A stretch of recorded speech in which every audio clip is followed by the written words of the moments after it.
To begin with, all the incidents and characters in this story might be fictitious. And any resemblance to you or me might be purely coincidental. The name of the town isn't important. It's the one that's just 28 minutes from the big city. 23 if you catch the morning express. It's on a river, and it's got houses and stores and churches. And a main street. Nothing fancy like Broadway or Market. Just plain Maine. Drug, dry goods, shoes, those horrible little chain stores that breed like rabbits. Also a street for the upper, the exclusive of the town, where the country club set live when they're not at the country club.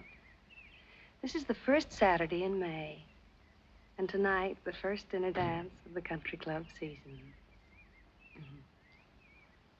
Well, anyway, this house belongs to Brad and Deborah Bishop, two of my dearest friends. Brad bought this house before he went to war. It was Brad who gave me my first black eye and my first kiss. Well, when he came home from the war, he came home with a wife, Deborah.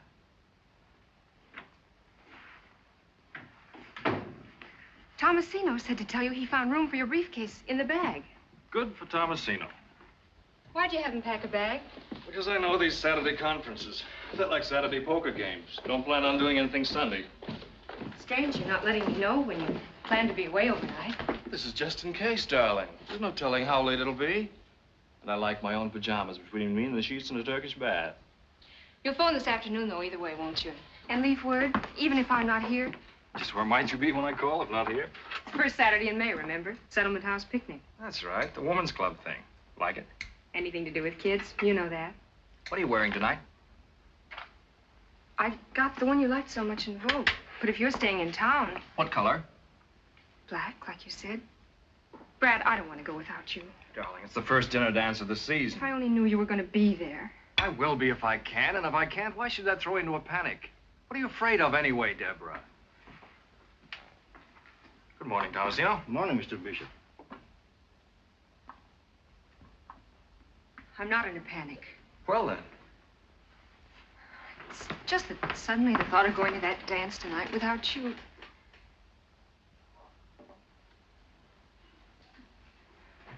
Brad. Hmm? Addie Ross. She used to be sort of your ideal, wasn't she? Now, how did Addie get into this conversation? I never knew you read Vogue. I never thought men bothered much about it. What's Vogue got to do with it? I told you I picked it up on the train coming home one night. Some woman had left it behind. Some woman? Yes, some woman.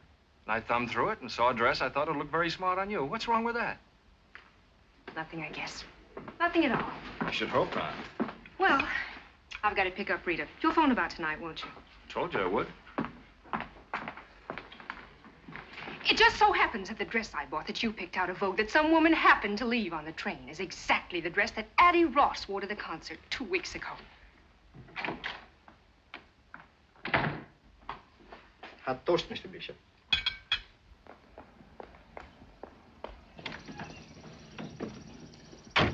She won't stay mad at him long. She's too much in love. Pretty soon she'll be full of self-reproach. Women are so silly. Now, this is that street where people on the way up and on the way down live alongside each other for a while. Rita and George Phipps are on their way up. That is, if Rita has her way. And that's the only way she'll have any part of, thank you. There she is now, ready and waiting. That's Rita. Hi. You're late. I won't be a minute. Just one last look at the twins, and I've got to give Sadie her check.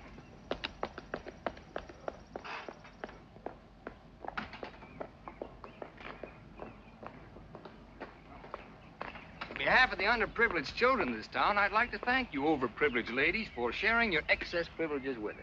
There's something odd-looking about you today, George. Just that usual two-headed schoolteacher look. You're all dressed up. Saturday, no school, and you're all dressed up. Just my little old blue serge. First Saturday of trout season, too. Brad says ever since you were big enough to lift a fish. Listen closely. Can you hear the grateful murmur of the trout as they whisper in the brooks and streams? This is what they whisper. Phipps will not fish today. You're cute. But why? Because I've got something better to do. Have a nice day.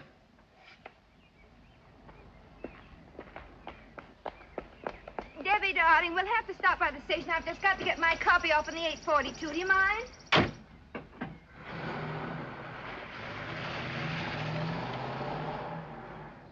What's George being so mysterious about? I wouldn't know. Seems we're not talking. Oh, I'm sorry. Oh, it's just one of those things. It'll be all right. Why? Was he acting strangely? Not exactly. It was only his not going fishing and being all dressed up. All dressed up? Why, so he is. His blue suit. On Saturday, of all things. And no fishing. The radio hasn't been fixed yet. Oh, and they've just gone on the air. Oh, well, saved myself listening to the murder of my little brainchild. Rita, why on earth do you do it? 5 of those radio programs every week up until dawn almost every night? Because each week I receive in return 100 pieces of what Addie Ross calls the most restful shade of green in the world. Unquote. Addie again. Why is it that sooner or later, no matter what we talk about, we wind up talking about Addie Ross? Maybe it's because if you girls didn't talk about me, you just wouldn't talk at all. That's right. I'm Addie. I'm the one they just can't help talking about. My very dearest friends, too. You know, I wonder if she knows how much we do talk about her, and what we say, and how we feel about her. I know. Believe me, I do. And it doesn't matter. It doesn't matter nearly as much as what all of you don't know. Yet.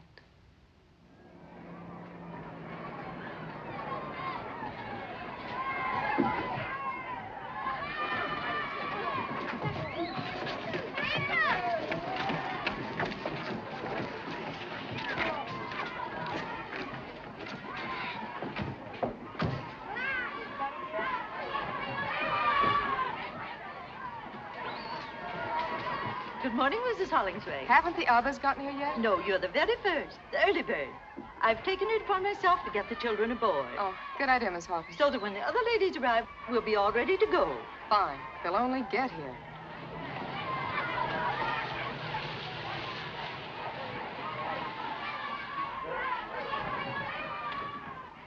Oh, I'm sorry we're late. Rita had to go by the station. Oh, do you see anyone there you know? Just a husband of mine running like mad.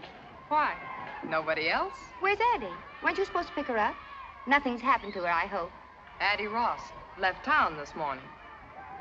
Left town? Well, what do you mean left town? She certainly could have told someone, or at least phoned. She's left for good. Well, For it good? must have been something sudden. Some emergency. What makes you so sure it's for good? How do you know? Well, the doorman told me she'd subleased her apartment last week, and yesterday she sold her car. So much for your sudden emergency. Well, if that isn't just like her, why do you suppose she had to keep it such a big secret? Who knows why Addie does or doesn't do anything?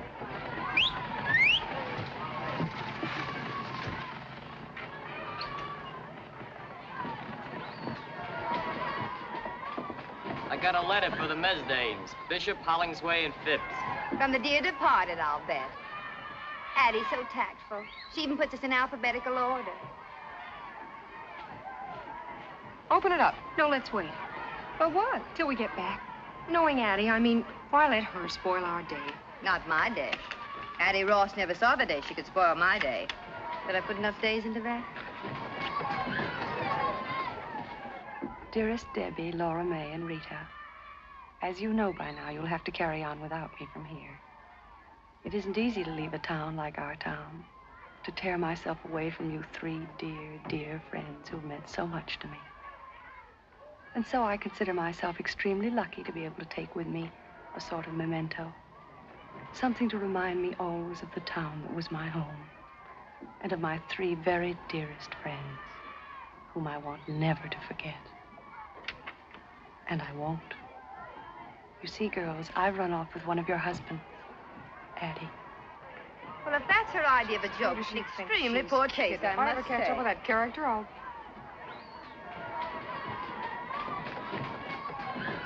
Ladies, may I suggest the captain seems to think, well, he's been rude about it.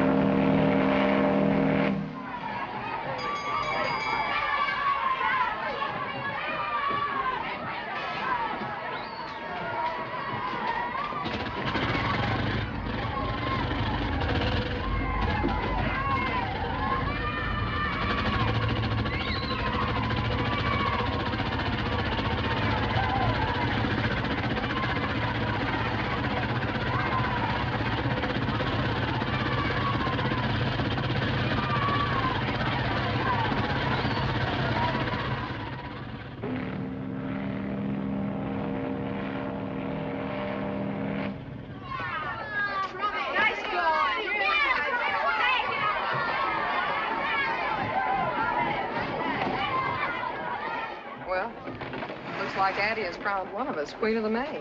I think it's laughable. Okay, laugh. Ha! Deborah didn't happen to mention why Brad had to go to the city, did she?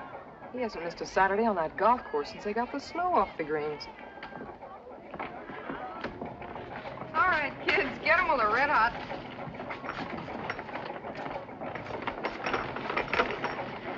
It's going to be a real restful day. Nothing to think about except the picnic and the weenie roast and coming home. Oh, that. Kathleen's going to read us a fairy story. Fairy story. My favorite kind. I grew up on it. Only I wrote my own. May I start now, Mrs. Bishop? If you're ready, Kathleen, of course. Once upon a time, there lived a very poor girl who was very beautiful. She was so beautiful. Do you remember your first night in town? You and Brad, fresh out of the Navy. That was a first Saturday in May, too. Is it Brad? Is it Brad? Is it Brad?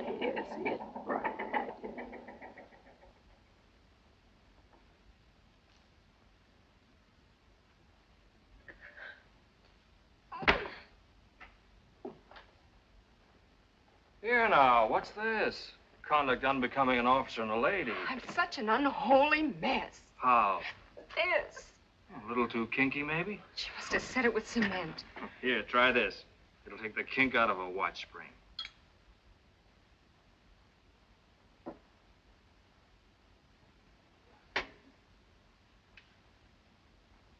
I'm no raving beauty, heaven knows, but I did so want to look my miserable best tonight. The very first time we've gone out together, all dressed up like civilians. And you would be the one man in the world that looks even better out of uniform than in.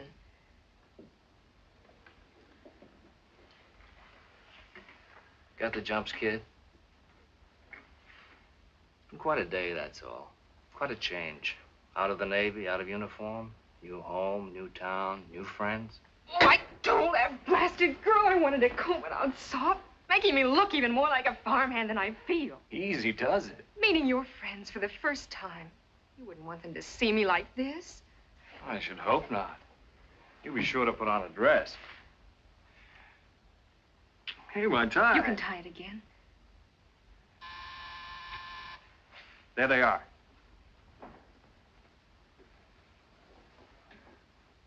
Brad, about my dress, you might not like it. If you're in it, I'll love it. It's my only one, and it's years old, remember? There wasn't time today to get a new one, and even years ago, it wasn't exactly the last word. That was the last word. Hurry up. Which ones are they? I want to have it right. Rita and George Phipps. We all grew up together. He teaches at the high school. They have twins, and she just got a job writing for the radio. Did you like her very much? When you grew up together, I mean?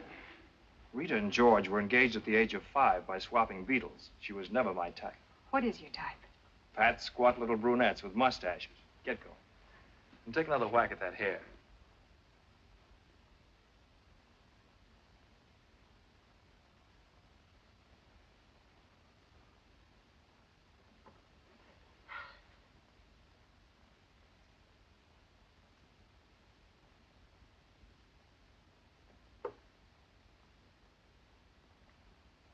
The original will be down in person directly. Brad. Hello, Rita. Darling. George. Hello, Brad. You look fine. I feel Good to fine. see you.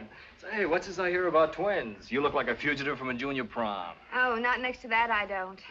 Brad, she's adorable. My personal share of Navy surplus. She certainly doesn't look as if she grew up on a farm. Oh, darling, I'm sure she took the hay out of her mouth while she's being photographed. Don't be funny, dear. What I meant was that from Brad's letter, I imagined all sorts. Well, anyway, just where on Fifth Avenue was this farm she came from? It's like music to hear you two pick at each other. Oh, we've declared an armistice for tonight out of respect for your battle fatigue. Fine. Well, here it is again, the first Saturday night in May. Here we are. You two, Porter and Lora Mae, we'll all be together again, just the way it used to be. Well, not exactly as it used to be. It seems there's been a change in one of the characters. Yeah, not exactly the same old six. Tell me, how is Addie?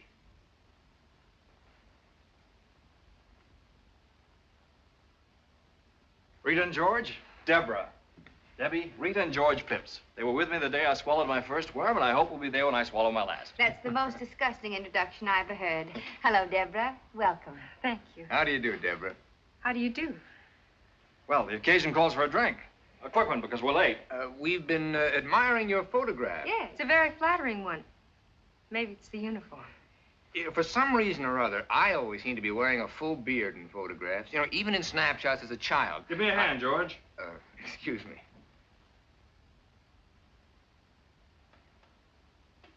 I don't think it's particularly flattering. It's nice of you to say so, but it is.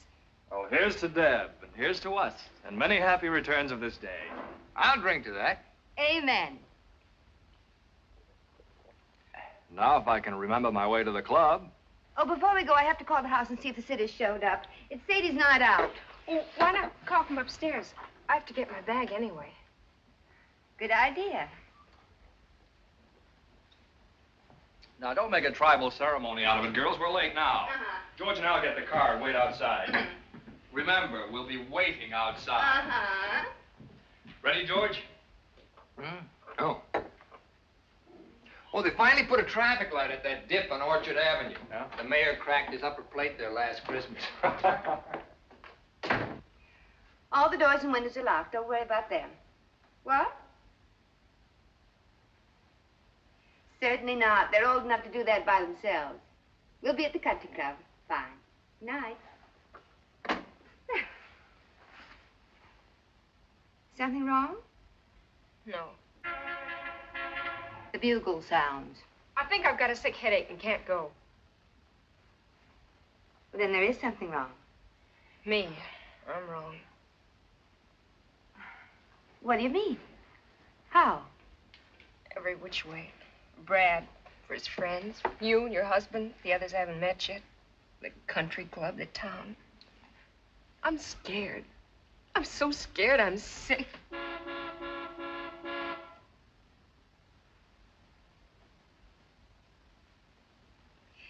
Isn't there a night baseball game or something you children can listen to on the radio? What's going on up there? I'm having a little slip trouble. Oh, hurry it up. Uh-huh.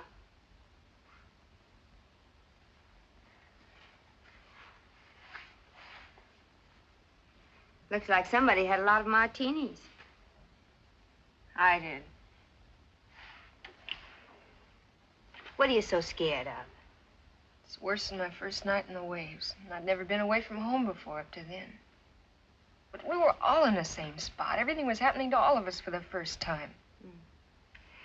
And here you're the only new girl, is that it? Look, you're Brad's wife and our friend. We want you here and we've waited for you.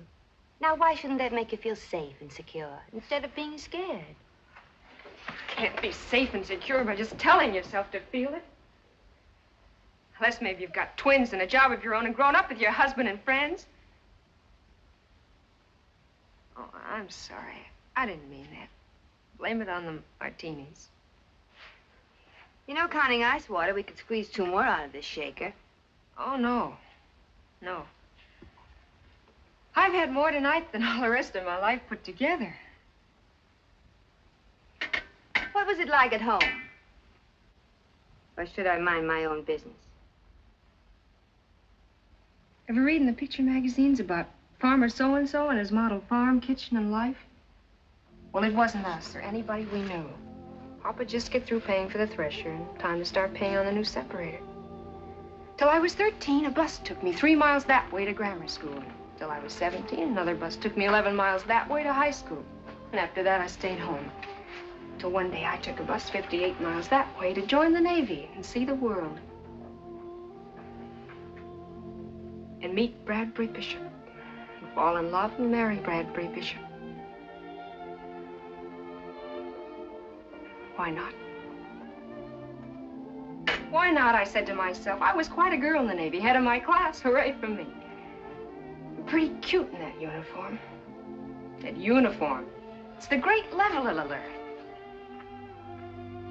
You couldn't tell me from Vassar or Smith or Long Island. I was a girl in the picture on the piano. That isn't me. This is me. What do you people talk about? Years of growing up together, thousands of first names and private memories. How do I fit in? Running a house, making friends, filling the day. Mrs. Bradbury Bishop, what's she like? Fun to be with, smart as a whip, pretty too. No wonder Brad Bishop married her, the lucky stiff. Rita, look at me. Look at my mail-order dress that's 4 years old and awful even then. What am I going to do? As if that really matters. You must think we're an awful bunch of snobs. Aren't you underestimating us a little bit and Brad even more?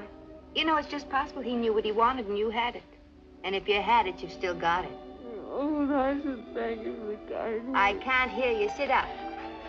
I said thank you for the kind words. You're welcome. Now, about the dress. Haven't you anything else? Only uniforms. Oh. Well, stand up. The flowers must go. Flowers must go. Have you any scissors?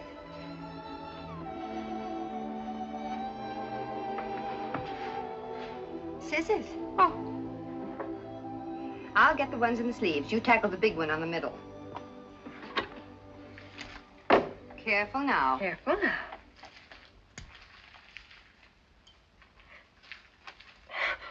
Now look what I did. Oh, you don't want to bear midriff, do you? Well, back goes the flower. Sit down. Have you got any safety pins? Bottom drawer. Oh.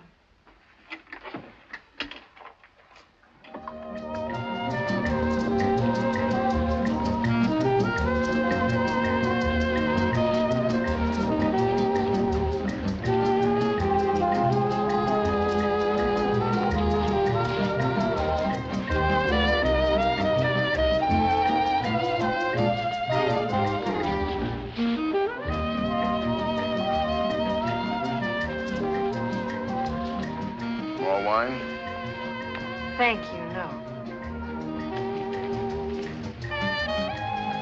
Not much at dancing makes me nervous. Does it?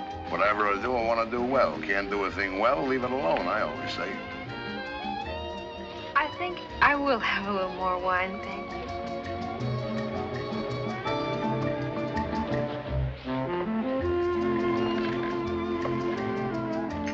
Thank you very much. Especially the rumba. Gotta have Spanish blood or something, like my wife.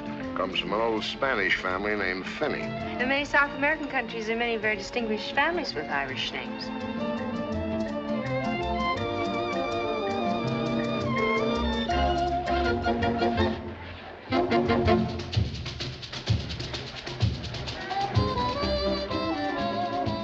Lora Mae looks good with Brad, looks like class. But it's him, not her. Was she dancing with a tramp, she'd look like a tramp. Got no class of her own. I like class. You like class? Oh, very much. You hit the jackpot. Brad Bishop, class plus money. Yes, sir, the jackpot, and you hit it. Count them on the fingers of one hand in this town. Throw away some fingers, even. There's Brad, and who else? Yeah, there's Addie. Addie? Addie who? Ross. Addie Ross. Funny, people always figured Brad and Addie would... Brad and Addie what? The samba can be danced properly only on the side of a hill on ice. Alibi. He was afraid of getting wrinkles in his new suit. Oh, my first new party dress in years. Thanks to my dear wife and her millions of listeners, including the armed forces overseas. Shall we drink to them all? One by one. How about some coffee, Deborah? George, I think your new tuxedo has got class, George. We thank you. Funny thing for a wife to give her husband a tuxedo. Not even funnier thing for a husband to give his wife. Come on, Deborah, while the coffee's nice and You're hot. so funny, George. Still don't think a woman ought to buy clothes for a man. I think it's about time they start. Contrary to nature. Oh, tell us about nature, Porter. It's a man's world, yeah. See something you want, go after it and get it. That's nature. It's why we're made strong and women weak. Strong conquer, provide for the weak. That's what a man's for. Teach our kids more of that to be more men. And more war. Leave my kids out. But those standards don't apply to me, Porter, because in this man's world, I'm not a man. I'm a school teacher. The dance is over. I knew we'd get around to that. All right, school teachers ought to get paid more. And what happens if they're not? How does a school teacher provide for the weak? How does he pay the rent with the plays and poems of Shakespeare? Have you been shooting off your big mouth again? You just shut up till it's time to dance again. And let me tell you about nature making men strong. Einstein couldn't kick a football across this dance floor, but he changed the shape of the universe. Now, take it easy, everybody. This is getting a little out of hand. You never know what he'll come up with when he starts knocking on that brandy bottle. You shut up. You just shut up. Isn't this fun, Deborah? We're old pals, you know, buddies. Just one big happy family. Why, Brad. Not me, but it's a good idea. With the compliments of Mrs. Addie Ross. Oh, Porter, you were saying something about her and Brad. Addie! John, where is Mrs. Ross? I don't believe she's arrived yet, Mr. Bishop. That's Addie for you. Always the right thing at the right time. Thoughtful and generous. Generous to a fault. To a fault. That's Addie. Who is Mr. Ross? Mr. Ross took a powder about 5 years ago. No such thing. She gave him the heave-ho. He went out for a paper one night and never came back. Porter says Addie Ross has got class. And he knows class, like I know navigation. You stick to your guns, Porter. It shows a healthy instinct. You may call it class, but what Addie has is taste. I can buy taste. Addie's got class. Taste and discrimination. Women usually get them out of magazines, but they're part of Addie's natural equipment. Also fog lights, white sidewalls, and a heater. Isn't it fun, Deborah, when the boys all agree on Addie Ross and George Washington, nobody else? You girls put your noses back in a joint. I want to propose a toast. First half of the glass to Deborah. Welcome home, darling. Amen, baby. And the rest to our absentee hostess, Addie. Perfect.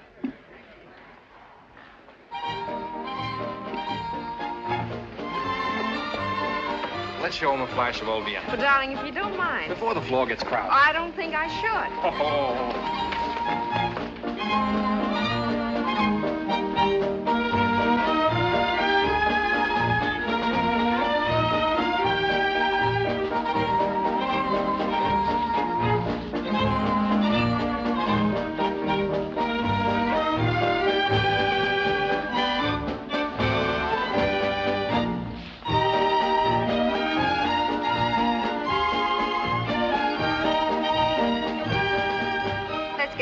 George. Something tells me this is going to be quite a waltz. Brad. Having fun? Brad, listen. Hold on, baby.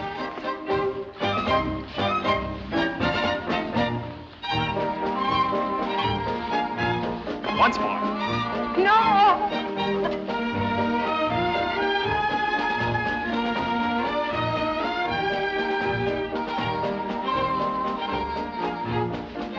Deborah, what on earth have you done to yourself? Brad, let me handle this. Pardon my fingers.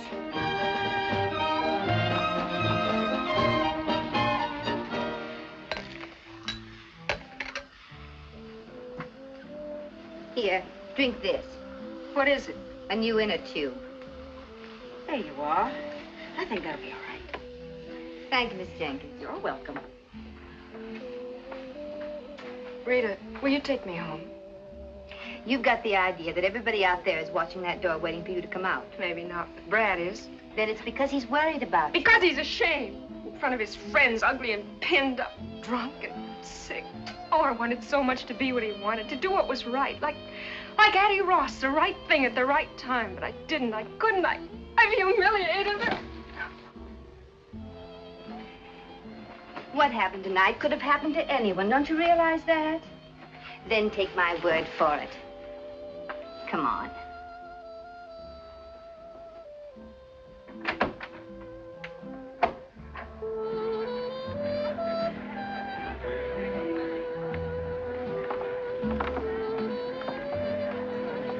But there's Brad.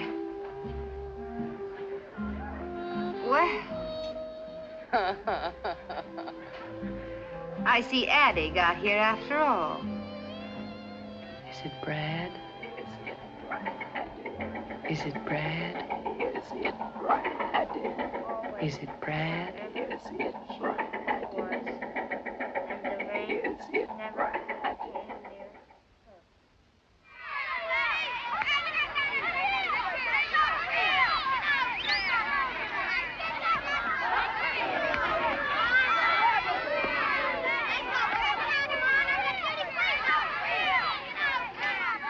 Don't expect us back too soon. We kids are going after everything from sardines to wolves. You'll have no trouble finding wolves, honey.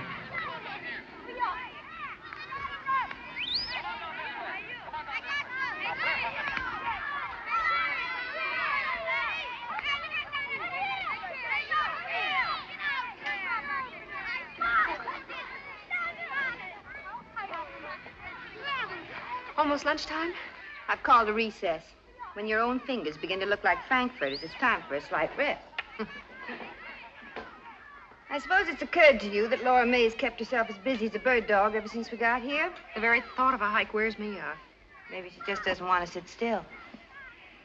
If you sit still, you can't help thinking, can you? Depends on what you think about. Well, for instance, why your husband should suddenly decide to go to the city on a Saturday morning. You mean Brad? No, I meant Porter. He was at the station this morning. Nearly knocked me down when I was mailing my copy. Funny Lora Mae doesn't seem to know about it. Why should you think I meant Brad? Maybe because it might keep you from wondering why George dressed up on Saturday with no school.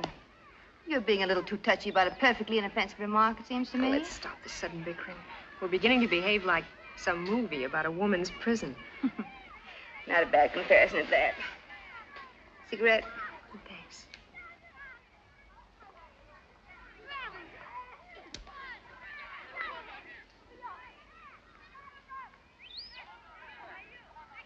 Why didn't George go fishing? Why didn't George go fishing? And why the blue suit? Why the blue suit?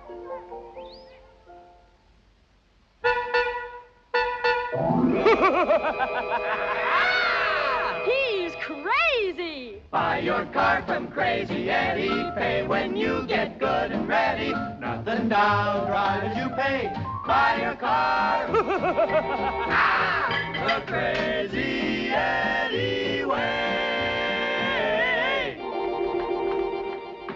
Sadie, doesn't that noise drive you insane? Restful, ain't it? There, that's better.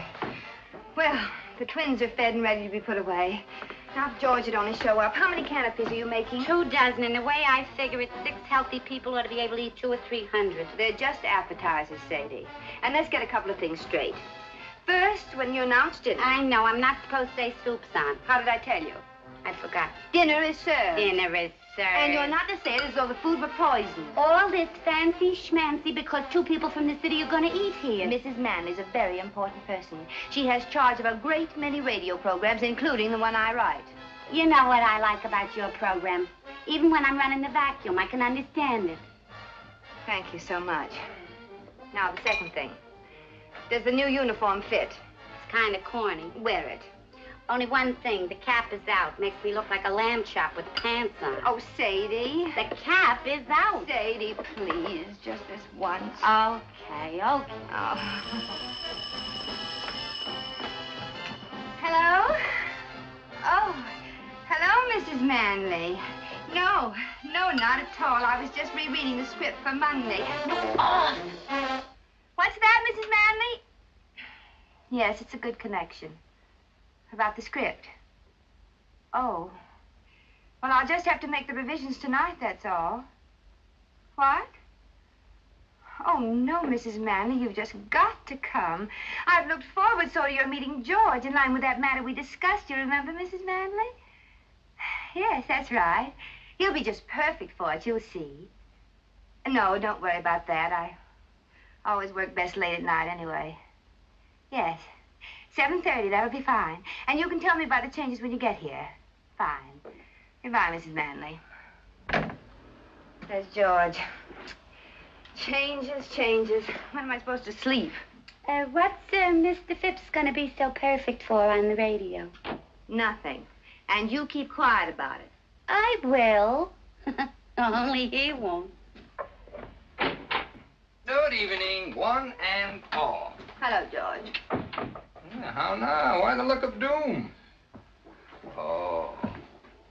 Did you forget to baste the ducks? Look, I don't teach you about teaching. Don't you teach me about ducks. Oh, Sadie's been an angel. Looks like I'll be up most of the night making revisions. Mrs. Manley just called. But you're giving a dinner party for her tonight. Well, she suggested calling it off, but I wouldn't hear of it. Why can't Mrs. Manley, just for once, tell the sponsor to call off his wife's revisions? You don't tell a sponsor things like that about his wife.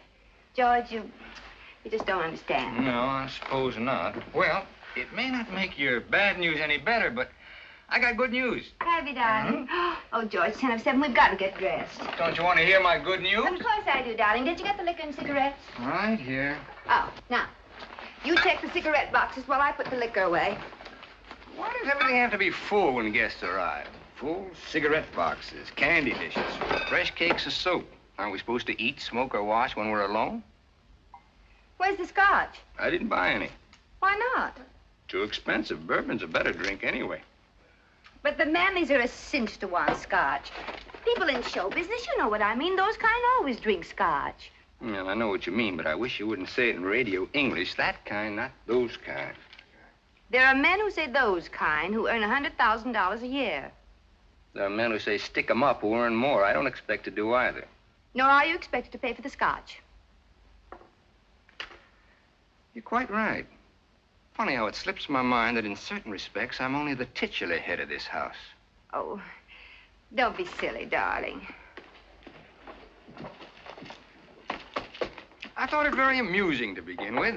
Very modern and enlightened. My tuxedo, for instance.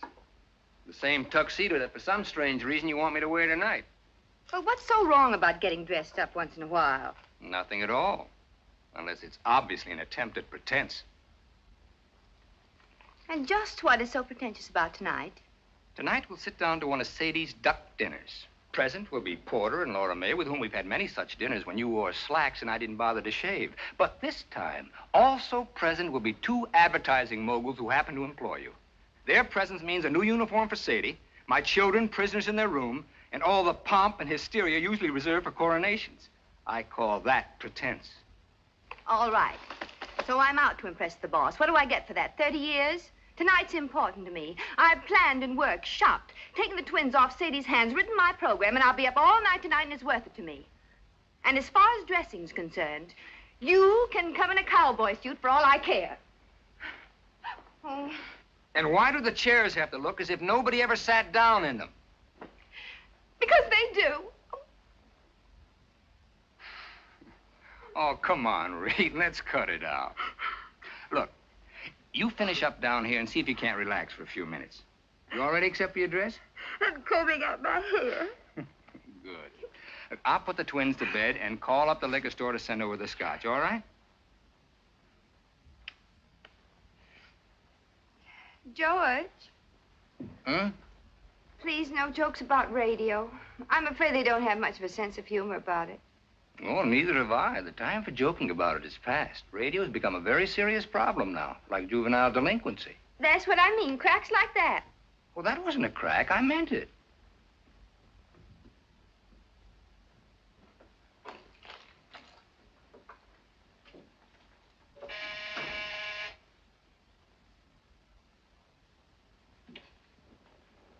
George! George!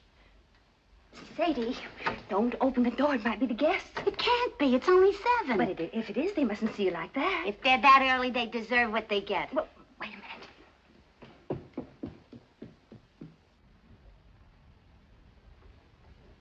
minute. Hiya, Sadie. Hi, Leo. Well, Mr. Phipps. Mr. Phipps. Yeah. Sure smells good. Wish I could say the same for you. It's for Mr. Phipps. Looks like a present. A present? A present? What's up? Wasn't sure I heard you call. It's for you. For me?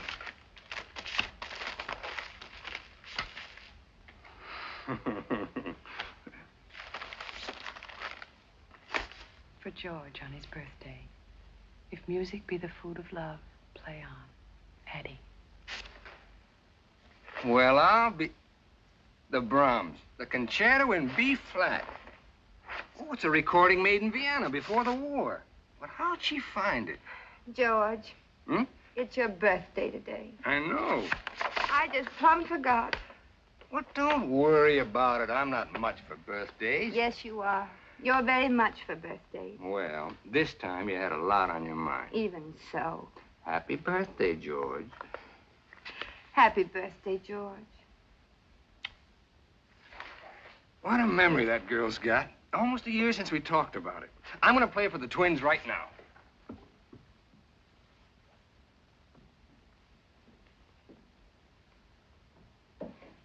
Sadie. What? You didn't by any chance make a layer cake for dessert tonight instead, did you? You know we got Cherry's Jubilee. You read it to me out of a book. That's what I thought.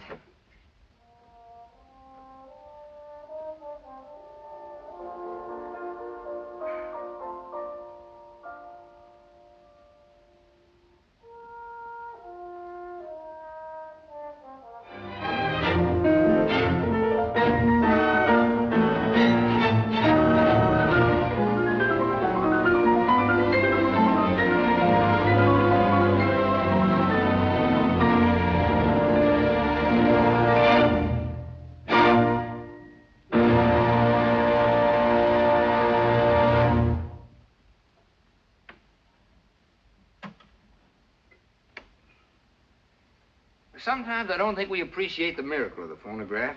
The privilege of having men of genius perform for us at our command. What kind of a set is that? Oh, it's no particular make, Mrs. Manley. One of my students put that together for me. If I were you, I'd stick to the established trademarks, a pure tone, say, or a sonobel. Pure tone, sonobel. I thought that sounded all right. Didn't you, Porter? Mine plays 24 records, different sizes. Mix them up any way you like. Radio gets china, clear as a bell, also television. Except there's no television to get. We're too far away. Only television set in town. Like playing tennis without a ball. What do you want me to do about it? Build you a personal broadcasting station? You don't need a station. Just yell a little louder. Mrs. Manley, are you sure I can't get you a drink? A cocktail maybe or scotch? Never touch it. Alcohol, that is, in any form. Oh. Mr. Manley? He doesn't either.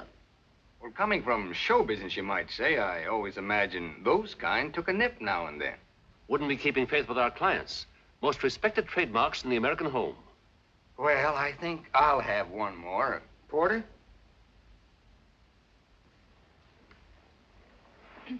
I've often wondered, Porter, why you haven't considered radio advertising. Mr. Hollingsway has a chain of 7 department stores all over the state. I know all about it. 23% by volume over last year, 138% over 1939. Where'd you get those figures? They're a matter of public record, Mr. Hollingsway. Yours is too big a light to be hid under a bushel. George, would you fix me a small Roma salsa? You're a potential giant, Mr. Hollingsway. Not too small. Doing all right. I said a potential giant. Potential. Something tells me I'm going to have a giant around the house. Got this whole state sewed up tight. But there are 47 other states, Porter. Crackerjack point. Now, you take the 3 states adjoining this one. If I can put you, Porter Hollingsway, into millions of those homes for 1/2 hour each week. He doesn't spend that much time in his own home.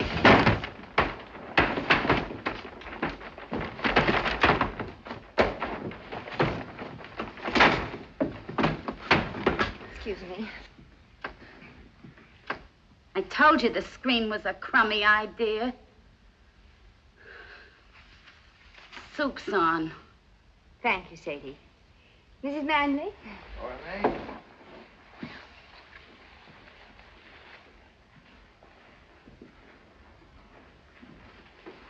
Say, Dugan, what are you supposed to be, Baby Snooks? Hiya, Lora Mae. Get a load of that cap. I can't wait to tell Ma. Lora Mae, would you sit there, please? Come on, sit down. There's a couple of things I could tell your Ma about you, too. This quaint situation belongs in a true-to-life drama. Are you two related? No, we just had the same governess. You kill me. Oh, well, it's just a small town. You know, everybody gets to know everybody. If you don't mind crossing the tracks. Oh, by the way, Sadie's quite a radio fan. Listens all the time. Now, that's very interesting. All the time, eh? Keep it going night and day. Tell me, what are your favorite programs? During the day, anything. Anything? Anything that keeps my mind off my feet. I see. And at night? In bed, I listen to the police call. But you can't understand them. They're in code. I sleep like a baby. How you gonna put me in her house a half hour every week? But, Porter, she's not a housewife. Still, they have a great influence over housewives. Sadie may not realize it, but whether or not she thinks she's listening, she's being penetrated. It's a good thing she didn't hear you say that. And after penetration comes saturation. And when she's saturated, she'll find herself saying, Madam, I suggest that you buy our washing machine at Hollingsway's. Not Sadie, and I've seen her when she was saturated to the eyes. You don't know what they're talking about. Just shut up and eat. Okay, Giant.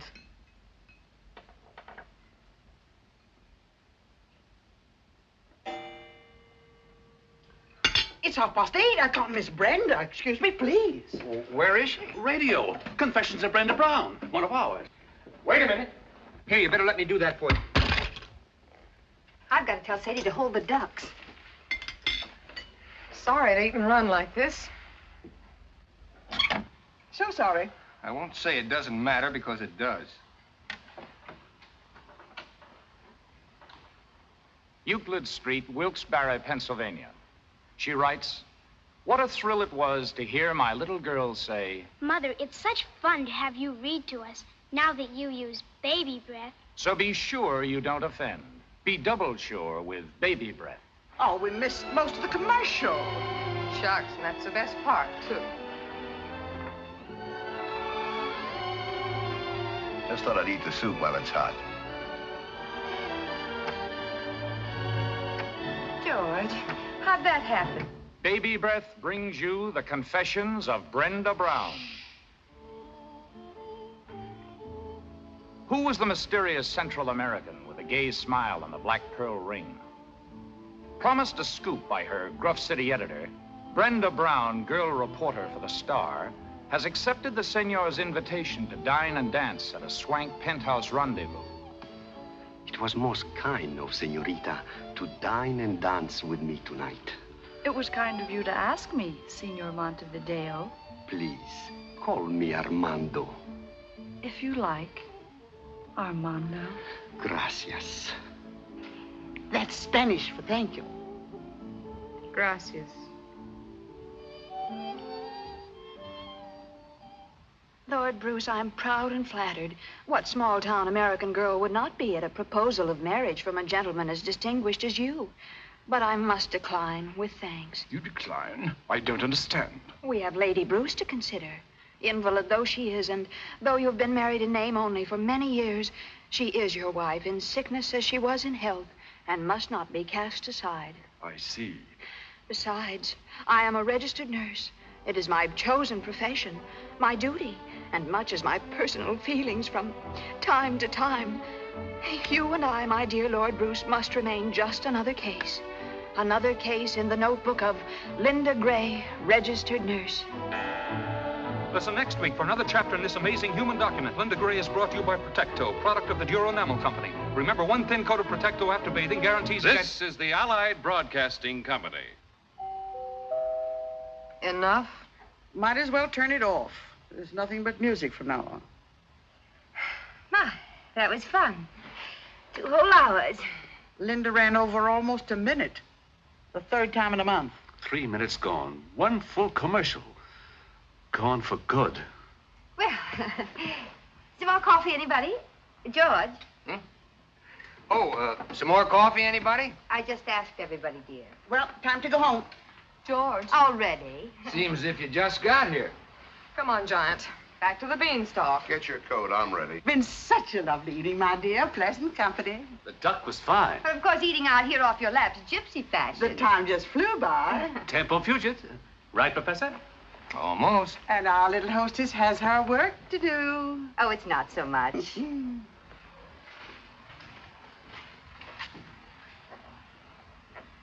Perhaps we can drive out and have lunch with you one day soon, Mr. Hollingsway. Maybe at one of the other stores. Oh, we'll make our appointment well in advance and at your convenience. You're gonna be a giant. Relax and enjoy it. I hope you listen conscientiously, my dear, particularly to Linda Gray. You can learn a great deal about writing. Yes, they are well written, aren't they? Why, they're perfection. Didn't you think so, Mr. Phipps? Well, I beg your pardon. I wasn't listening. We'll see how much of an expert you are. Which of the programs did you think was the best? They all sounded pretty much alike to me. I thought you were a student of good writing. Oh, he is. He's given courses in the university. Well, then, which was the best? Mrs. Manley, I wish you wouldn't ask me that. Why not? Because it's a question I don't want to answer. Oh, go ahead, dear. I'm sure your opinion is a very valuable one. Well, if you're sure you want me to. Well, not if you feel you shouldn't. Stating it as kindly as I can, Mrs. Manley, none of that bilge has the remotest connection with good writing. Do you realize that Linda Gray has been written for 8 years, no summer layoff, by Myrtle Tippett? Who? You can't be much of an authority, Mr. Phipps, if you don't know Myrtle Tippett. Linda Gray has made her an immortal, and she's only 32. Well, Keats, Shelley, and Marlowe beat her by a couple of years anyway. They were immortal before they were 30. Classroom stuff. Radio writing is the literature of today, the literature of the masses. And heaven help the masses. But it just serves a different purpose, that's all. The purpose of radio writing, as far as I can see, is to prove to the masses that a deodorant can bring happiness, a mouthwash guarantee success, and a laxative attract romance. Well, take it easy, George. Let him alone. He'll run longer than Linda Gray. Don't think, says the radio, and we'll pay you for it. Can't spell cat? Too bad. But a yacht and $1 million to the gentleman for being in our audience tonight. Worry, says the radio. Will your best friends not tell you? Will you lose your teeth? Will your cigarettes give you cancer? Will your body function after you're 35? If you don't use our product, you lose your husband, your job, and die. Use our product and we'll make you rich. We'll make you famous. That's just about enough, George. Don't let it upset you, my dear. Don't you feel badly? Bad, not badly. You feel badly this way. I have more confidence than ever in your understanding of domestic problems. Look, I got my coat on and I catch cold easy. Easily, not easy. We're leaving now, Mr. Hollingsway. Good night again, my dear. Good night. And of course you understand that under the circumstances, your little project is quite impossible. Of course. Good night, Mr. Phipps. Good night. Good night, Rita. Good So night, long, Father. George. Good night, kids. Good night, Lovely. What little project of yours turned out to be quite impossible.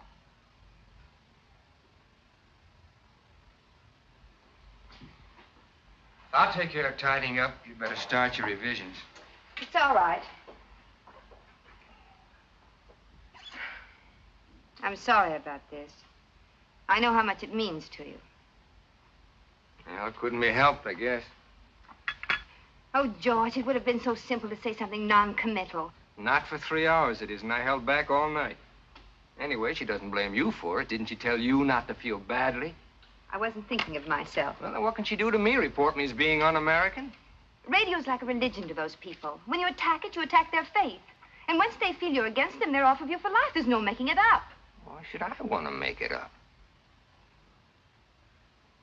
Why should I? Oh, nothing.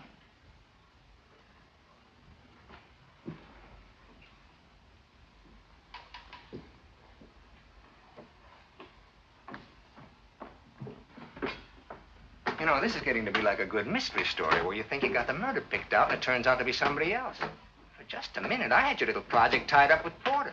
But now the clues seem to point to me. In some weird, unimaginable way, I was to prove irresistible to Mrs. Manley tonight. I was to impress her and win her favor. Isn't that so? But why? To what purpose? Well, if you must know, their editor is leaving, and I thought you'd be perfect for the job. It pays $175 a week to start.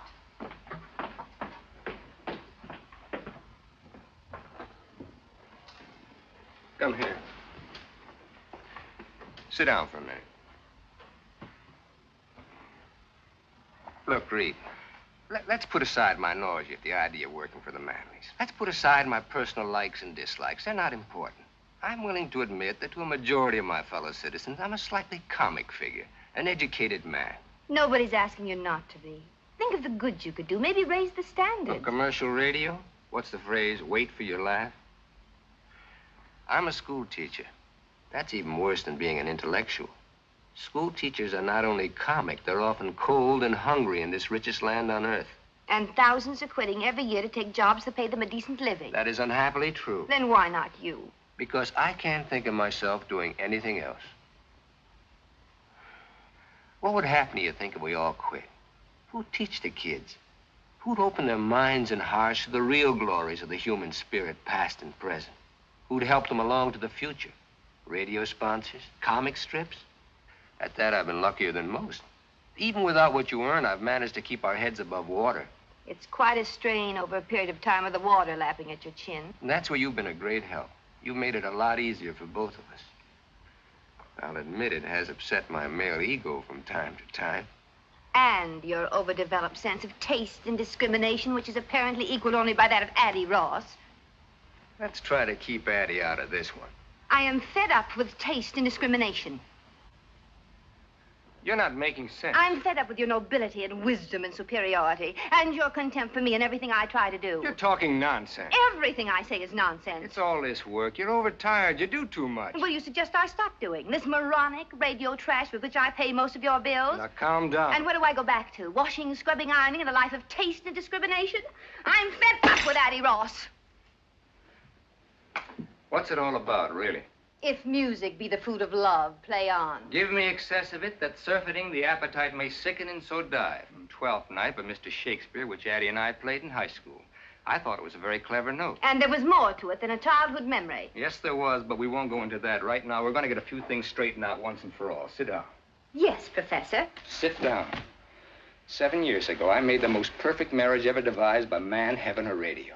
My wife was an independent, understanding woman. We thought the same thing about everything, from baseball to Brahms. In those 7 years, I was never contemptuous of you. I was proud. But when that drooling pap began to change you, when your independence turned to fear, when I watched you snivel and grovel around those two walking commercials, I didn't like it. And I don't like it. I don't want to be married to Linda Gray, Brenda Brown, or even Myrtle Tippett. I want my own wife back.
Running, hiking, and baseball, your feet must be ready to drop off.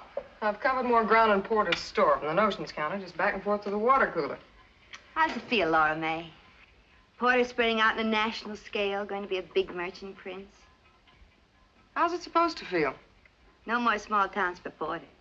He'll be after the big cities now. He'll be after, what is it he always calls it? Class. Look. Why don't I save you a lot of trouble and tell you what you want to know? And you can tell Debbie, and that'll keep you busy till I'm dressed. I don't know whether Porter ran off with Addie, but get this, I don't care. I've got everything I want. For instance? Sometime we'll spend a week at the old Fenny mansion down by the tracks, and I'll go into detail. Right now, I better get dressed. You know what? I think you're worried. I think you're just as worried as the rest of us. I've got everything I want.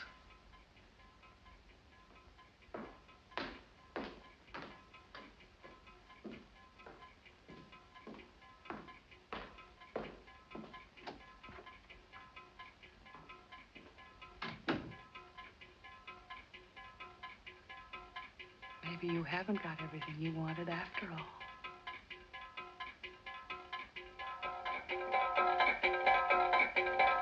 Maybe you haven't got everything that you wanted after all.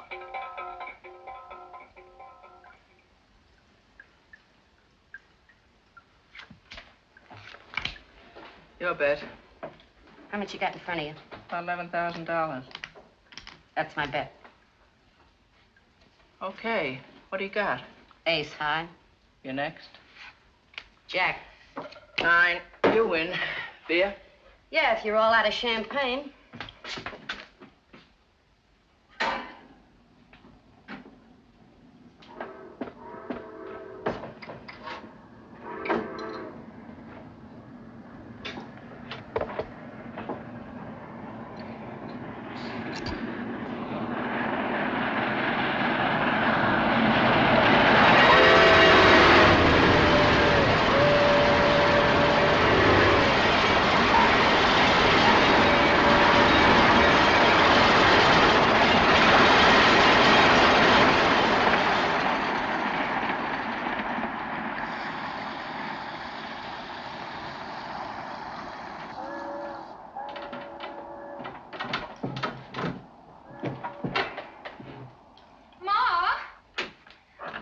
She's going out with Mr. Porter Hollingsway. Does she have to stay in the bathroom for almost an hour? You oughtn't to run around like that. You'll get consumption. Lora Mae, leave your sister get in the bathroom. After all, I've got a date, too.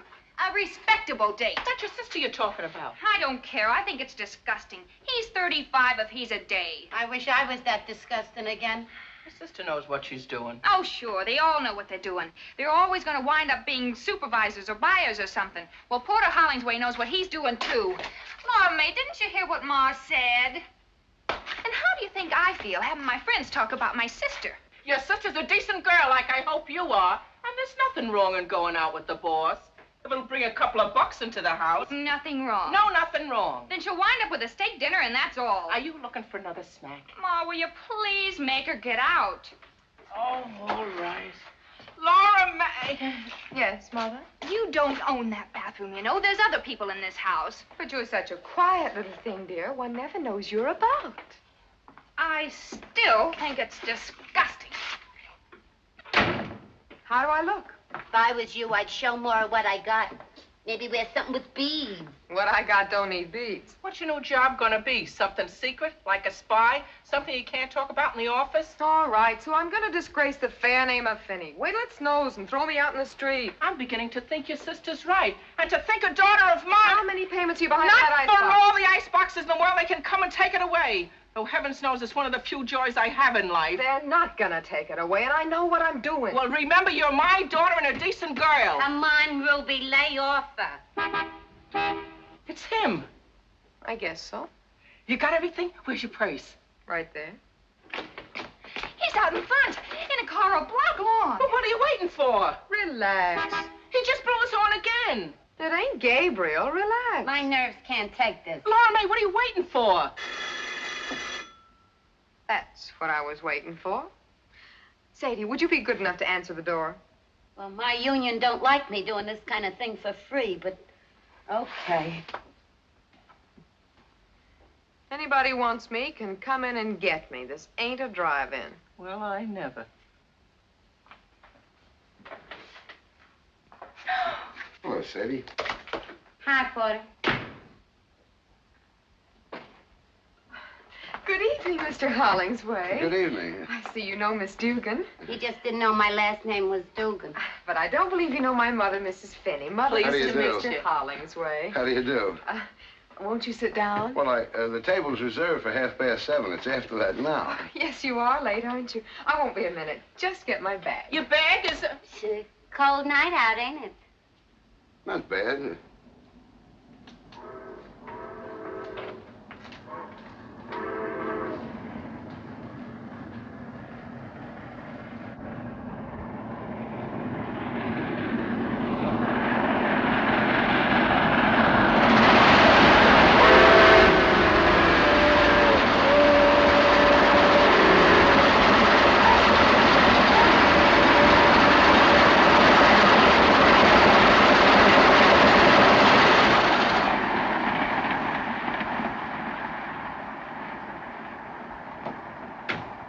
One of mine, right?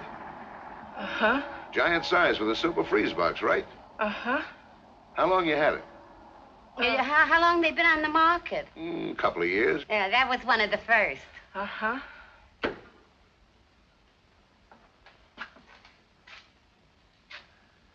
Wonder what's keeping her. Girls always got things to do. They tell me. Why, there it is.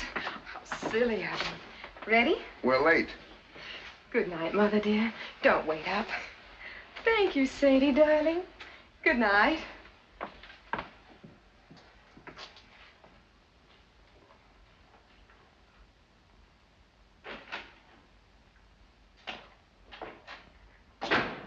Thank you, Sadie, darling. Good night, Mother dear, and don't wait up. If a daughter of mine ever really talked like that, I'd cut her tongue out.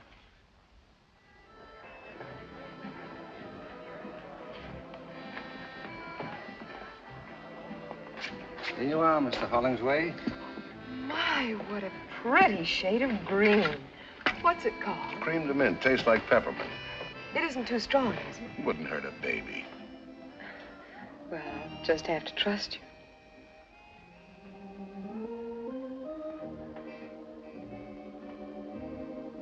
It's good. Oh, my.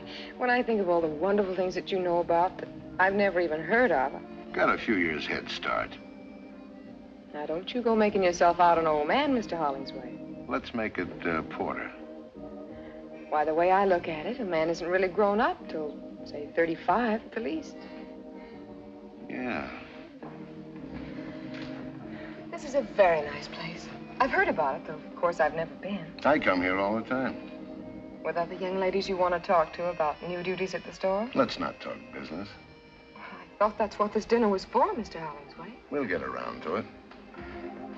Poor man. I suppose you never get a chance to relax. People always after you for things. What do you do with yourself after working hours, say, nights? I have my family and my friends, of course. Boyfriends? Isn't that getting a little personal? Oh, a girl like you, I'll bet there's plenty. Who's out in front? I don't happen to be one of those girls that talks about her private life, Mr. Hollingsway. And what I do in my private life is my own personal business and nobody else's. How about another drink? Oh, no, really, I Why, don't think it's Porter Hollingsway. Don't get up. Hello, George. You here alone? Well, Rita, of course. Funny, we called your house, but you just left. Addie's with us. Addie? It was a last-minute idea. We figured you'd probably have a previous engagement. Whose idea? Addie's? As a matter of fact, now let me think. May I have a cigarette, please? Huh? Oh, here you are. Oh, thank you. Thank you, Mr. Phipps. George Phipps. This is Miss Finney. How do you do? Hello, Miss Finney. Been here long? We just got here. Well, didn't you see Rita and Addie go by? They were a few steps ahead of me. Just now? Well, I'm sure they saw you, but you probably weren't looking their way. Not that I blame you. Say hello on your way out, why don't you, hmm? Yeah. Love to. You have such nice friends. He's a school teacher. He hasn't got a dime. Oh. You were saying something about another drink. It's getting stuffy in here. I want some air.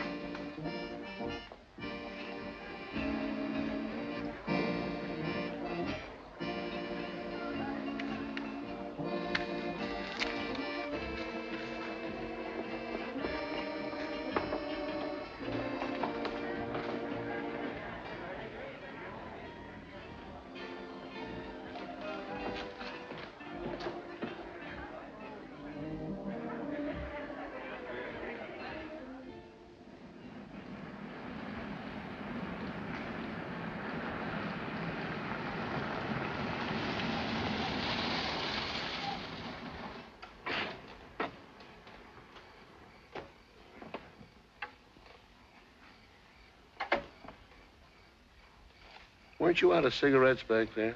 Didn't you ask George for one? Did I? You're smart. Thanks. Plenty smart. We gonna talk about business now? Let's look at the view for a while. Miss Lipke is leaving next week. Yeah, And if Miss Goldberg moves up, you'll need a new assistant supervisor. like flies around honey. You and your boyfriends. I thought we settled that. I want to talk about it some more. What makes you so interested in my boyfriend? What do you think? Which is the ashtray?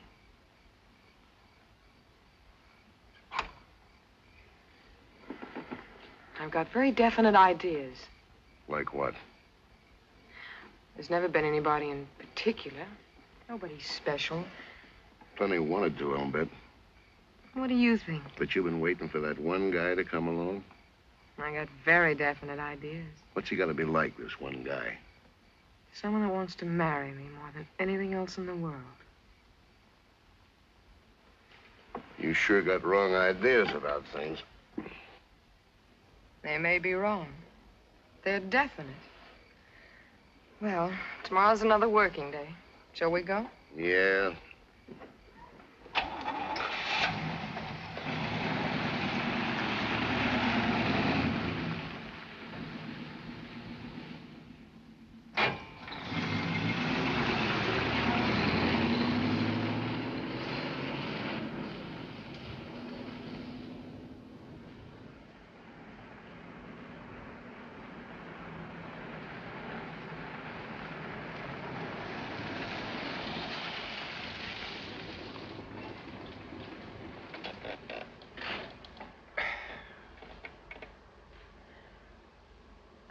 Well, home again.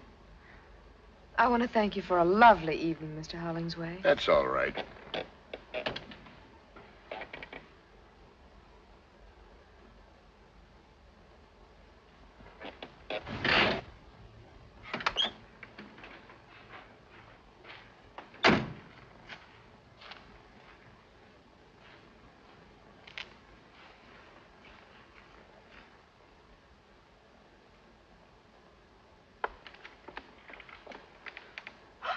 Oh, now look what I've done. My best nylons. Too bad. Oh, must have caught on a nail or something at the restaurant. I hope you don't mind my bringing it up, but could you remember about Miss Lipke leaving and Miss Goldberg moving up? What about tomorrow night? If you'd like. I'd like. 7:30.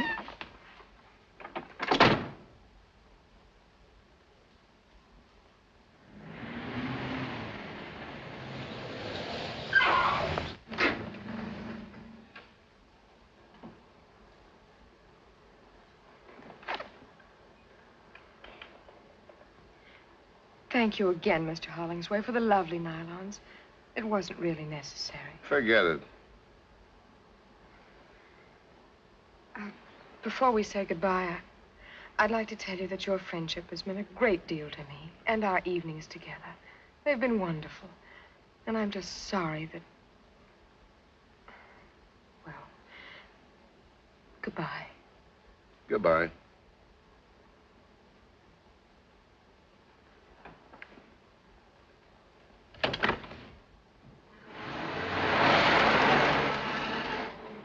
Oh, Mr. Hollingsway! Oh, I'm terribly sorry. How stupid of me.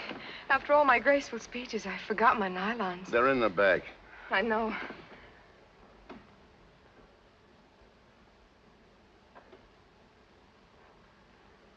Good night again.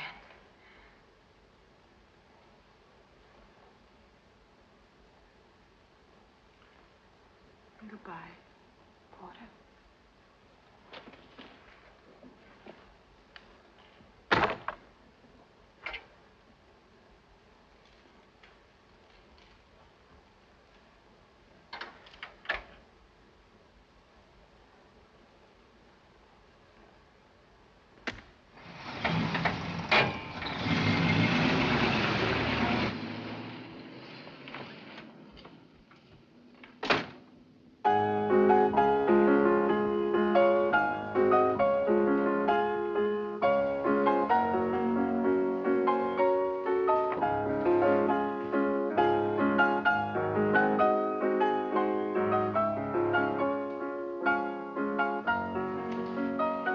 That's all. Yes, sir. It's gonna be a white Christmas. That song, they tell me it made $1 million for the fellow who wrote it. This is the most beautiful house I've ever seen. It's just everything anybody'd want. You name it, I got it. You were married once, weren't you? See if it's too sweet. Perfect. Is this her picture? My wife, I wouldn't even have her fingerprints in the house. Then who's this? Somebody I know. I bet I can guess. Addie Ross. That's right. So that's what she looks like. You can't tell from that, really. It's only a picture. She's beautiful, all right. She sort of looks like a queen, doesn't she? Like a queen ought to look.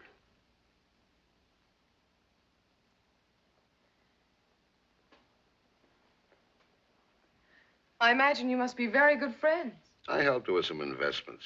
She gave me this last Christmas. Almost a year ago. Yeah. Just never bothered to put it away, I guess.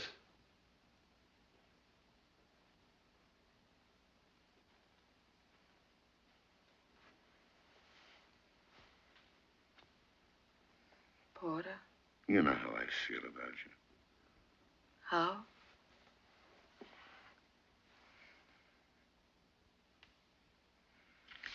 I'm only human, you know. I'm not so sure you are. No? No. Thanks. You're smart.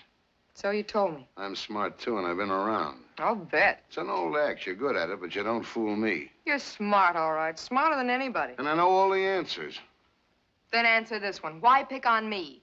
I've been watching your work, Miss Finney, and I think you're ready for advancement. Let's have dinner and talk it over. There's a brand new act for you. It's got a beard a mile long. I didn't ask you out. You asked me. And why me? The woods are full of girls. Not like you. You can say it again, not like me. And they don't want what I want. All right, what? What do you want? Not a $4 a week raise. I don't want a new car, a fur coat, or a trip to Hawaii on a solid gold yacht.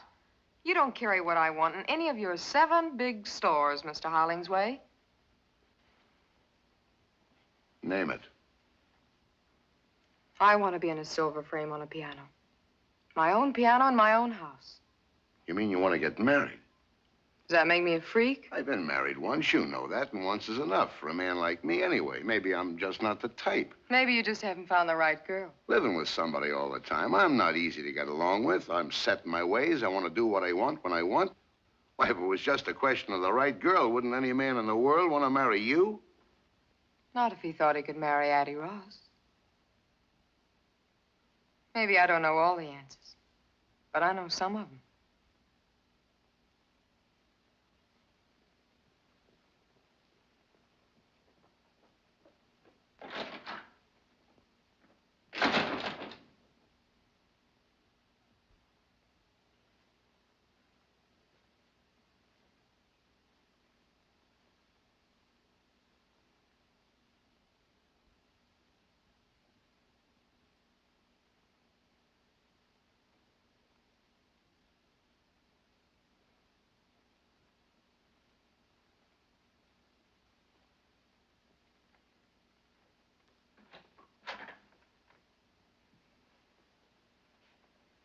It's late.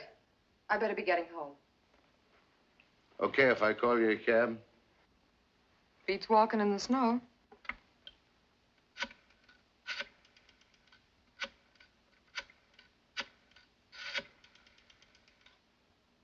This is Porter Hollingsway. How long before you can get a cab over to my house? Okay, hustle it along. And say, put the charge on my account. Yeah. Be just a minute. Sounds like you keep the cabs pretty busy with this kind of thing. The reason I keep an account is because I do a lot of business with them, store business. Well, don't get mad. You just keep needling me. I'd insist upon paying for that cab myself, but I'm in no spot to be proud. From tomorrow on, I count the pennies. What's tomorrow? The day I start looking for a new job. I'm not gonna fire you. I'm gonna quit. What do you want to do that for? That's a silly question, coming from a man who knows all the answers. None of the others quit. Why should I? Is that it? Don't let it worry you, Porter. Maybe it's just a new twist in the same old act. There's the cab. I'll take you to the door. You stay where you are. This time it's goodbye and no kidding. Maybe you're right, Porter. Maybe I'm a fool. But maybe you're the biggest fool in the world.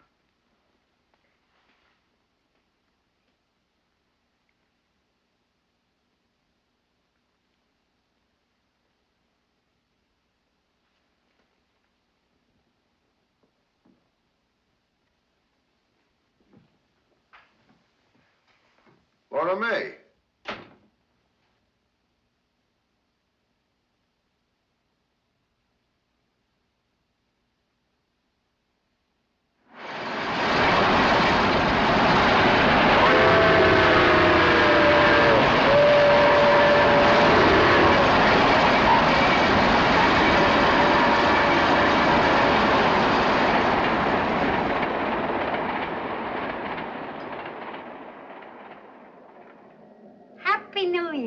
Happy New Year. Will you stand still? Oh, this dress ain't my type at all. For one thing, it's too high in the front. If my best dress ain't good enough for you, you can get out of it right now. Just don't give me that big sacrifice routine. You'd wear it yourself if you had someplace to go. Okay, that does it. Take it off.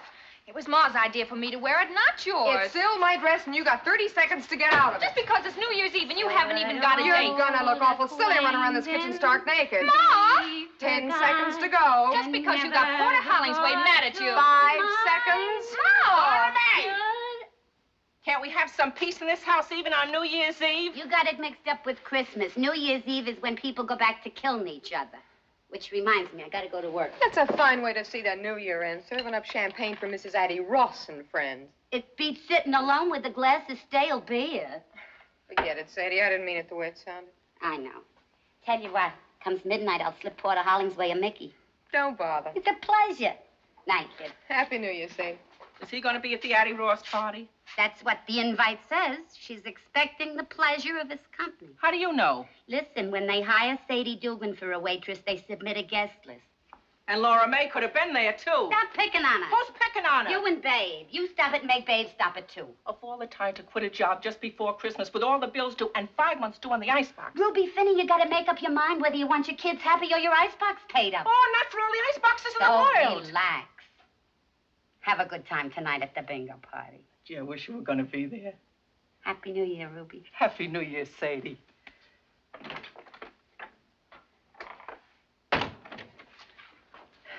You sure you don't want to come play bingo with me? Thanks, Ma. I'll be home before midnight. Oh, you don't have to on my account. I'm going to bed early.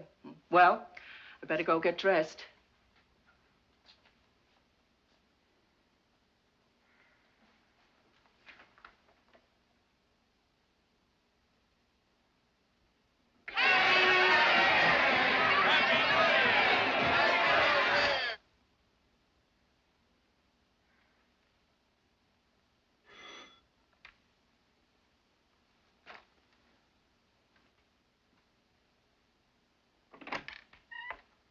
Hi, Lora Mae.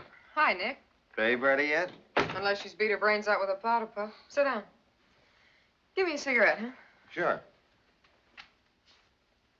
Hey, how come you ain't dressed up for New Year's Eve? I am. I'm going to a fancy dress ball. Yeah?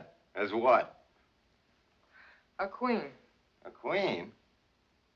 A queen in a silver frame. I don't get it. I'll go see what's keeping Babe.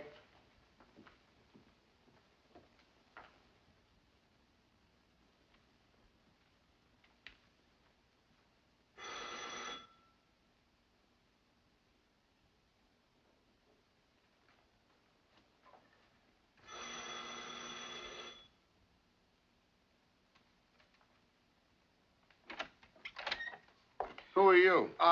Where's Miss Finney? Well, she'll be out in a minute, Mr. Hollingsway. We met somewheres?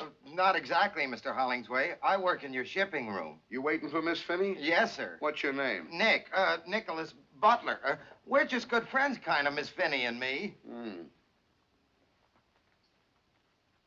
But I worked in your shipping room 3 years, Mr. Hollingsway. Baboon face. This is my sister, Babe. My real name's Georgiana. Oh, what do you say, Babe?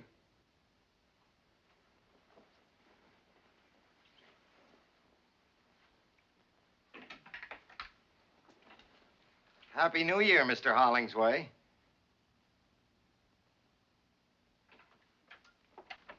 I thought Baboon Face was waiting for you. He used to. I gave him to Babe. He goes with a dress. Have you got another dress? Why?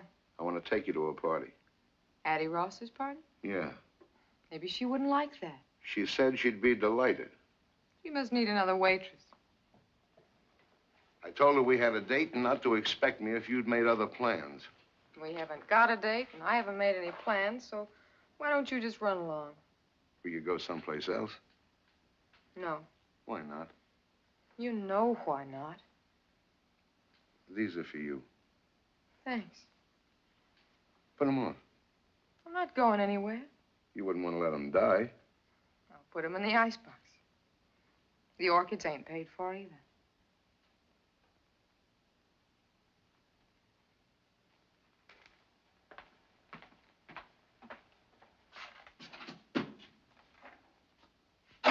Lora Mae, I can't take it anymore. I thought we decided to leave it alone. It's worse not seeing you, knowing you're here. Maybe I ought to leave town. Wondering about you, who you're with, who you're looking at, who you're kissing, who... Easy now. I can't sleep nights thinking about you. So what? What do I do about it? Start the same thing all over again and wind up the same way? And what about the way I feel, my sleep? But then I'm not even human, am I? I'm just a great big act. You know what you're doing to me. And you know all the answers. I can't take it anymore. Oh, what's the use, Porter? Tell Addie Ross it's a cook's night out, and I had to stay home with the icebox.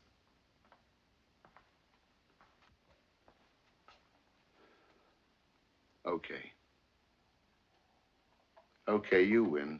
I'll marry you. How about it?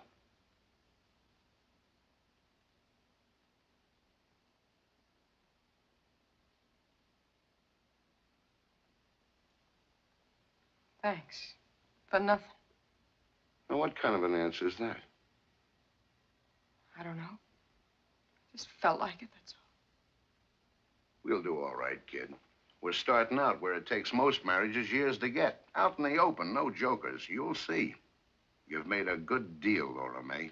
Lora Mae, honey, if you want me, I'll be over at the Callahans playing. Happy New Year, Ma. We're gonna get married. Bingo.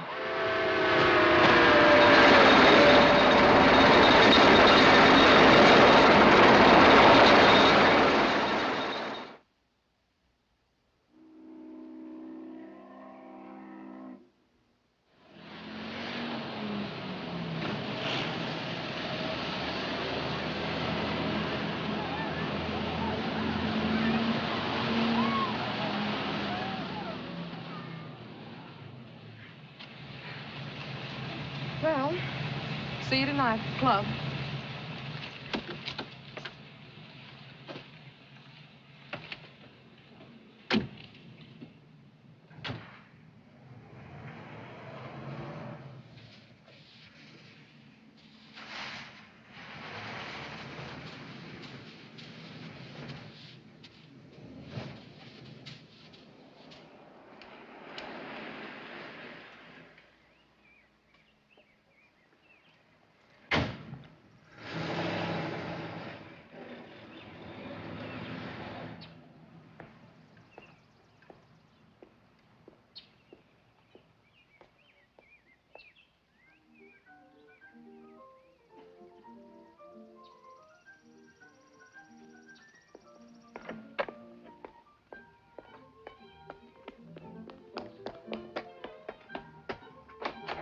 George? Hello there. George. George, darling. Here, what brings this on? Oh, George, I've got to know something. There's something I'll just die if I don't know right away. Oh, wait till I turn No, over. no, don't. Don't ever turn it off. That wonderful music. Have you been drinking? Tell me right away this minute, George. Tell me the truth. About what? Why didn't you go fishing today? On the phone. And you never dress up when there's no school. Why the blue suit today? Well, now, there's a little story connected with that. Mrs. Phipps, you want it on the telephone. It's her. Who? Who's this? The one with the husband. Mrs. Manley. Oh, tell her I'm not in. She called you twice this afternoon. Not if you don't want me to. Talk to her. Hello? Hello, Mrs. Manley. Yes, so I hear. I wasn't home. Turn it up. I see. Now, look, Mrs. Manley. That woman doesn't change the cheese her husband manufactures. Why should she change what I write? No, I'm sorry. I said I'm sorry. I will not work tonight. Because, Mrs. Manley, my husband doesn't like me to work on weekends. Yes, he's right here. But he's not twisting my arm. I made up my mind all by myself. No, you'll have the copy Monday. Goodbye, Mrs. Manley. Peace, it's wonderful. Answer my questions. Well, that night, the night of the big wind, I came home with the news. You were preoccupied, so after a couple of tries, I decided to skip it. It was just that the High School Dramatic Society decided to do 12th night and asked me to direct it. The first rehearsal was today, and I thought my blue suit was more appropriate than a pair of wading boots. And Addie knew about it. Which accounts for if music be the food of love, play on. And on and on.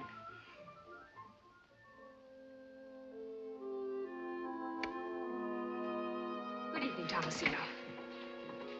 Did Mr. Bishop call? Lady called up. Leave this message. Mr. Bishop's secretary? Didn't say, Mom.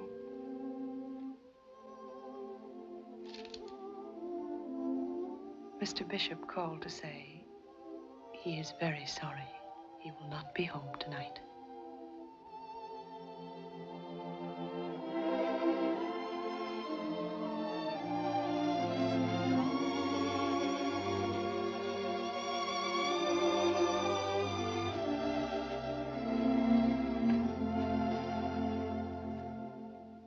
And here are the results of the 8th. The winner, number 7, Hoop Skirt. Second, number 3, Penny Wise. Third, number 6, Pound Foolish. Hoop Skirt paid 16. You ought to use a walkie-talkie. It don't make so much noise. That was the last race. Sadie's right. That track's crooked. It isn't a track. It's the horses. They fix things up amongst themselves. How come Porter's so late tonight? Want a drink? Some of that green peppermint stuff. Cream de mint. I can't stand it. Never could. I love it. 7:30. He's never been this late. Ma, Porter may not be home at all. You mean tonight? Any night. I think he's gone away for good. With somebody else? I don't believe it. I do. Porter would never leave you for good, and not for another woman. Why not? Because he's in love with you. What? Because he's just plain crazy in love with you. Are you out of your mind? I thought I heard soft voices in here. Hello, Porter. What's the fight about this time? Furs, jewelry, or cash? My children and me never fight. Fix me a drink, will you? I'm tired. And the reason we never fight being, my children know that I know what I'm talking about. Maybe your father, Joe Finney, wasn't exactly a saint. May he rest in peace. But I learned about men from him.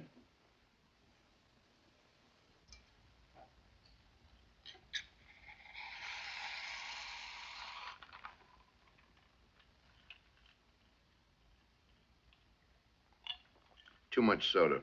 No more so than usual. I'm too tired to play with it tonight. I want to drink it. Addie Ross left town today and took somebody's husband with her. Yeah? You seem real excited about it, like I told you we were having lamb for dinner. What do you want me to do? Sue somebody? I'm tired. I figured you might be the lucky boy. Then it must have broke your heart when I walked in here. Funny you should mention my heart. So you figured I ran away with Addie Ross. How'd it feel? You don't have to tell me. I can tell you. You ought to go on information, please. So what? I got mine. That's what you thought to yourself.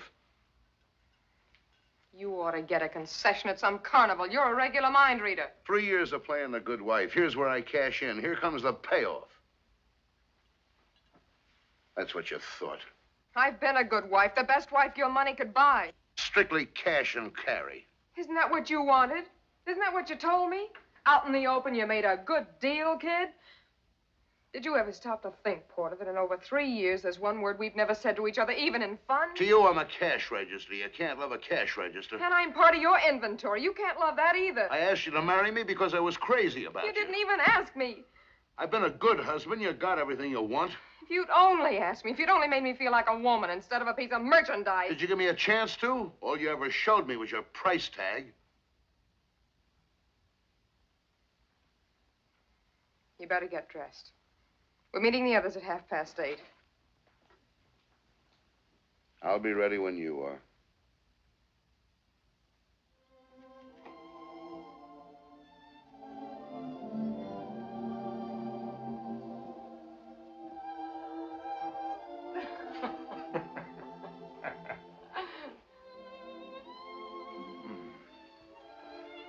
She walks in beauty like the night. Hello, George. Of cloudless climes and starry skies. And all that's good of dark. You're the most dreamy thing I've ever hated at sight. Thanks so much. How are the martinis? Very high and dry. Let me bring you up to date. No, thanks.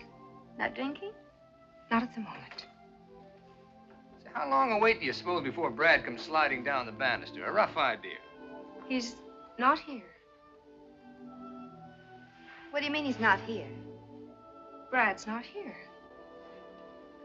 There was a message when I got home saying he wouldn't be back tonight.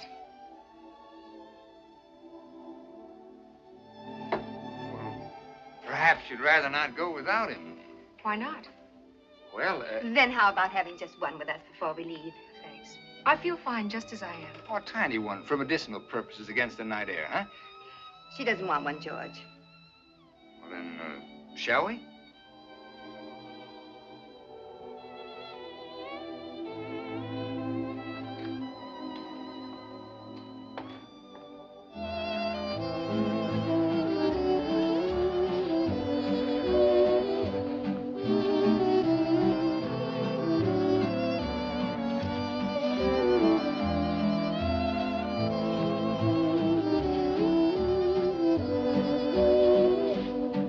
Sure you don't want a drink?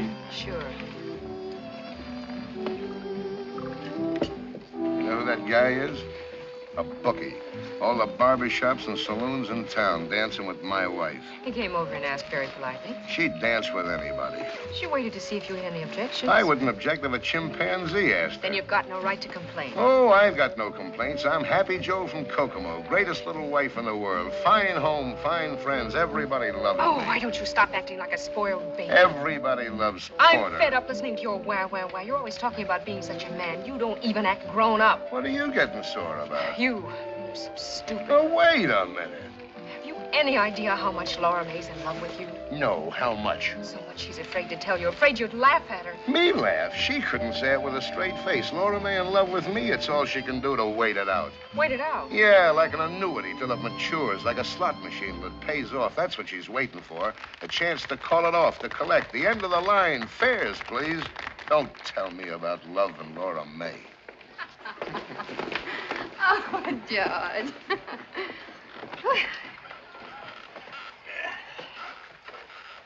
There's a fine, relaxed atmosphere at this table, as if there were a body hidden under it. I'm sorry. Oh, I was only kidding. What was it you called Addie down at the pier? The dear departed? Well, maybe that's who's under the table. Only it's Brad. Deborah, why are you letting all this nice cold champagne fizz itself to death? It sounds like one of your quotations, Professor. Can you give me something fitting for the occasion? Well, why not make up your own? It's more fun. I don't understand this conversation at all. How drunk am I? Thank you very much, Mrs. Hollingsworth. Let's do it again sometime. And thank you, Mr. Hollingsworth. Yeah. He seems pleasant enough. Who is he? A business associate of my mother's. He's a bookie. Your mother bets with him. Will everyone excuse me, please? I think I'd like to leave. I'll drive you, Deb. I'd rather go by myself if you don't mind.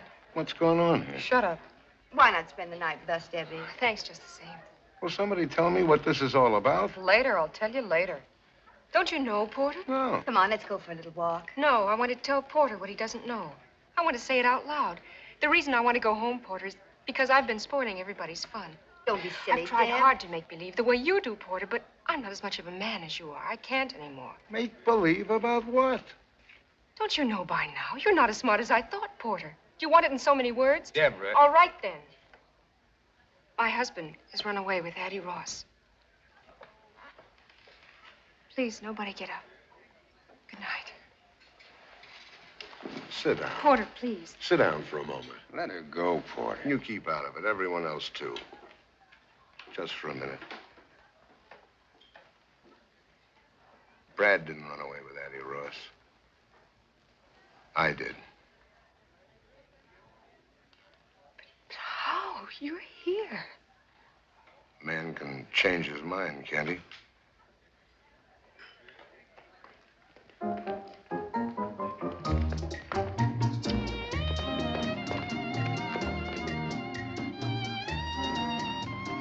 Porter, you're quite a guy. Thanks. She'd have known in the morning anyway. She'll had a tough night. She's just a kid. Dance with me, George. Rita, do you mind just another minute? Okay, you got it. They all heard me say I ran away with another woman. You've got everything you need. You can take me for everything you'll ever want.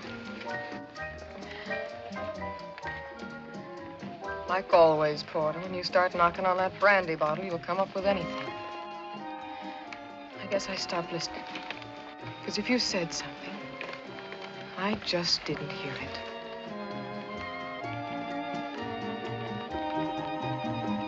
Why don't everybody dance?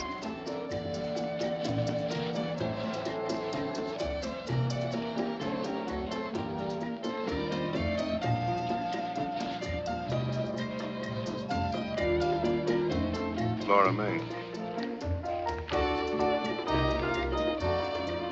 You big gorilla. Let's dance.